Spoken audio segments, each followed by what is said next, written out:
I bet you didn't know how the president of India is elected. आपने तो जरूर सुना होगा कि ये प्रक्रिया थोड़ी अलग होती है, लेकिन क्या आप जानते हैं कि इसमें कौन-कौन शामिल होता है? चलिए इसके बारे में बात करते हैं और कुछ रोचक तथ्य भी जानेंगे। सबसे पहले तो ये जान लो कि भारत में राष्ट्रपति को सीधे चुनाव से नहीं चुना जाता, यानी आप सब वोट नहीं देते।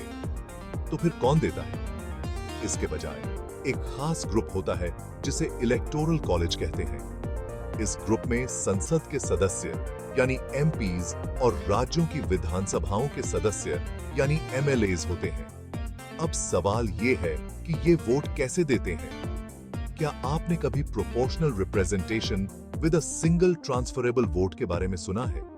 इनके लिए एक सिस्टम होता है जिसे proportional representation with a single transferable vote कहते हैं। सुनने में थोड़ा मुश्किल लगता है ना? लेकिन चिंता मत करो, मैं इसे आसान भाषा में समझाता हूं। हर सदस्य सभी उम्मीदवारों को अपनी पसंद के हिसाब से नंबर देता है। जब वोट गिने जाते हैं तो अगर किसी भी उम्मीदवार को सबसे ज्यादा पहली पसंद के वोट नहीं मिलते तो सबसे कम वोट पाने वाले उम्मीदवार को हटा दिया जाता है। फिर उनके वोट दूसरी पसंद के हिसाब से ट्रांसफर कर दिए जाते हैं और यह प्रक्रिया तब तक चलती है जब तक किसी को मेजॉरिटी नहीं मिल जाती।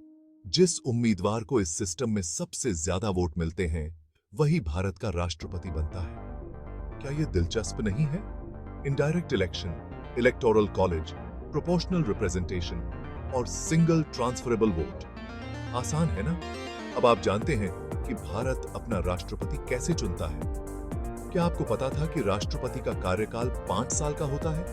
चुनाव के बारे में और कोई सवाल या कोई और रोचक तथ्य जो आप जानना चाहते हैं, कमेंट में लिख दो। अगली बार उन पर बात करेंगे।